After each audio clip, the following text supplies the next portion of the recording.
주택 이지영입니다. 첨단 기술 트렌드에 대응하는 정책 연구가 5개년 과제로 개발이 됐습니다. 지난해 1년차 과제로 초고대 인공지능에 대한 연구를 수행을 했습니다. 챗 GPT로 대표되는 생성형 인공지능이 다양한 산업과 우리 생활에 굉장히 큰 영향을 미치고 있어서 많은 영역에서 이 기술에 대한 관심도가 어느 때보다도 높았던 한 해가 아니었던가 싶습니다. 초고대 인공지능은 인간과 유사한 창의적 사고 및 의사결정을 가능하게 할 수 있다라는 점에서 기존의 인공지능 기술과 차별화되는 어떤 특징들이 있었는데요. 이러한 기술로 인한 편의성이 증가되는 반면에 AI 기술의 급격한 발전으로 인해서 딥페이크나 가짜뉴스, 개인정보 침해 등과 같은 사회적 문제가 심화되면서 이에 대한 법적 정책적 대응이 시급한 상황이었습니다. 이에 본 연구는 초고대 인공지능이 초래할 사회적 변화와 법적 정책적 쟁점을 분석하고 이에 대한 효과적인 대응 방안을 제시하는 것을 목표로 삼았고요. 이를 통해서 초고대 AI 기술이 윤리적이고 책임감 있게 활용될 수 있도록 법 제도적 기반을 마련하고 형사 법무 정책의 선진화를 추진하는 데 기여하고자 했습니다.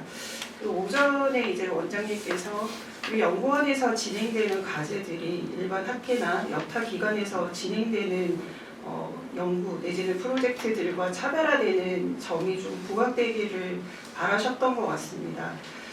저도 이제 들어오기 전에 이제 생각을 해봤는데요. 일부 이제 AI 기술과 관련해서도 상용화된 일부 기술, 예컨대 이제 초고대 인공지능이 딥페이크라는 그런 범죄 현상으로 연결이 되면서 그 분야에 대한 세미나는 굉장히 다양하게 이제 이루어졌던 것 같습니다. 다만 이제 이 기술의 트렌드라는 것을 보면 이 딥페이크에 한정되어 있는 것이 아니기 때문에 조금 좀 넓은 관점에서 기술에 대한 이해도를 제고시킬 필요가 있고요.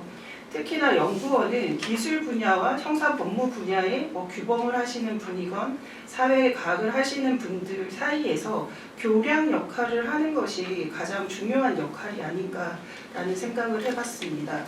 다음 페이지에 보시면 이제 연구 방법 보실 수 있는데요. 문헌 연구나 국제 비교 연구, 전문가 활용 이런 것들 이제 열심히 했고요. 특히 카이스트 인공지능 대학원과 공동 연구를 수행을 했습니다. 이런 기술에 대한 논의를 실제 이제 발생한 딥페이크에만 한정돼서 논의를 하기에는 좀 장기적인 관점에서의 범죄 현상이라든지 이에 대한 대응책을 논의하는 데 한계가 있다고 생각을 했기 때문에 실제 연구를 하고 계신 기술 분야 전문가들이 좀 비교적 가까운 시점에 이 기술이 다시 또 어떻게 발전할 수 있을지에 대한 전망을 기초로 해서 여러 가지 현상들을 조망해 보고자 했습니다. 뿐만 아니라 연구 내용 중에는 이제 실제 형사 법무 분야에 어떻게 이 기술이 활용될 수 있을지에 대해서 제안하는 부분도 있었는데요. 이것도 당장에 우리가 아는 그 기술 수준만으로 제안을 하는 것이 실제 기술하시는 분들 입장에서는 좀 괴리감이 있다라고 생각할 수 있기 때문에 협업을 통해서 실현 가능한 그런 기술들을 위주로 해서 제안을 했다는 점을 말씀드립니다. 특히 작년에는 챗GPT 개발사인 오픈AI와 서울 AI 허브와 공동으로 네트워킹 행사를 개최를 해서 AI 미래 비전을 공유하고 법정책 수립 방향에 대해서 논의하는 장도 만들었고요. 한중일 AI 형사법 플랫폼을 출범시켜서 그 규제 위주로 가는 유럽연합 또 독보적인 기술의 우위를 토대로 해서 독자 노선을 가고 있는 미국과의 사이에서 한중일이 협업해서 이 AI 발전 시기에 규범적인 논의를 어떻게 진행을 해야 될지를 좀 정례적으로 만나서 논할 수 있는 그런 플랫폼을 만들기로 논의가 되기도 했습니다. 주요 내용은 첫 번째로 초고대 인공지능에 대한 이해와 특징은 카이스트 AI 대학원의 윤세영 교수님이 이제 진행을 해주셨고요.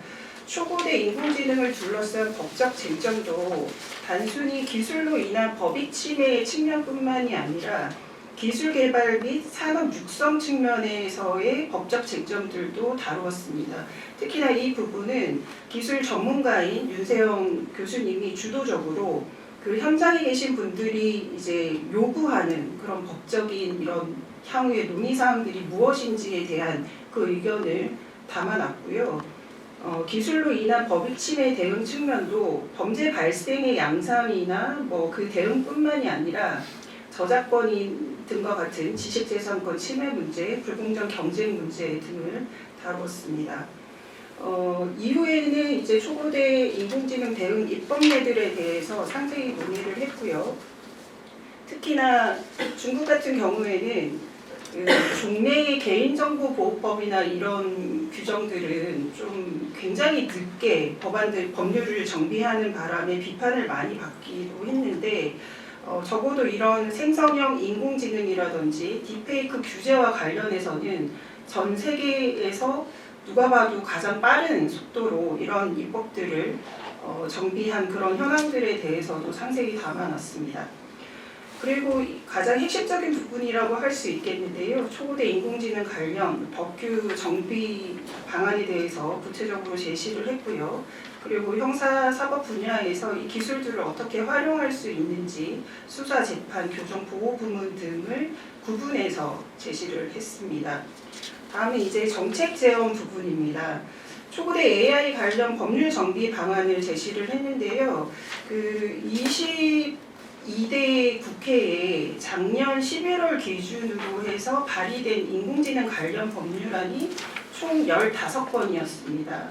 EU 같은 경우에 이제 선도적으로 입법을 마련했고 미국도 행정명령 등을 통해서 좀 어느 정도 방향성을 정한 상황인데 우리나라는 지금 인공지능법이 기본법이 될 만한 것이 계속 이제 제정이 안 되고 있는 상황이기 때문에 15건의 법률안들을 모두 분석을 해서 어떤 부분이 문제이고 A라는 법안에서는 어떤 부분에 대해서 우리가 이제 그 법률을 만들 때 사용할 수 있을지에 대해서 평가를 했고요. 그리고 향후에 지금 인공지능 법을 만든다면 어떤 방향으로 가야 할 것인지에 대해서도 상세히 기술을 해두었습니다. 뿐만 아니라 지금 뭐 AI 법도 문제이지만 형사법 같은 경우에는 그 딥페이크 문제로 인해서 적어도 그 문제와 관련된 뭐 법정형의 상향이라든지 그 위장 수사의 확대라든지 이런 개정들은 이루어졌는데 그 이외에도 수사법제의 보완이 필요한 부분들에 대해서 상세히 제시를 했고요. 게다가 많은 분들이 얘기하고 있지만 아직도 이제 들어오지 않은 그 콘텐츠 식별 표시 의무 강화라든지 AI 관련 법적 책임 명확화 등에 대해서도 언급을 했습니다. 뿐만 아니라 제조물 책임법에서도 소프트웨어가 제조물성을 인정받지 못하고 있습니다. 법적으로는 판례를 통해서는 일부 하급심 판례를 통해서 인정이 되고 있는데 이렇게 소프트웨어의 제조물성이 인정 안 되면서 벌어지는 AI 시대의 한계에 대해서 언급을 하면서 이 기준들을 어떻게 마련해야 될 것인지에 대해서도 상세히 제시를 해두었습니다. 뿐만 아니라 이제 저작권법 개정에 대해서도 논의를 했고요. 근본적으로는 이제 윤리적 법적 기준을 어떻게 수립해야 할지에 대한 다양한 정책 방향들에 대해서도 제시를 했습니다. 다음 페이지입니다. 형사법무 분야의 초고대 인공지능 활용 방안을 제시를 하는 것도 정책적인 기여라고 할 수 있을 것 같습니다.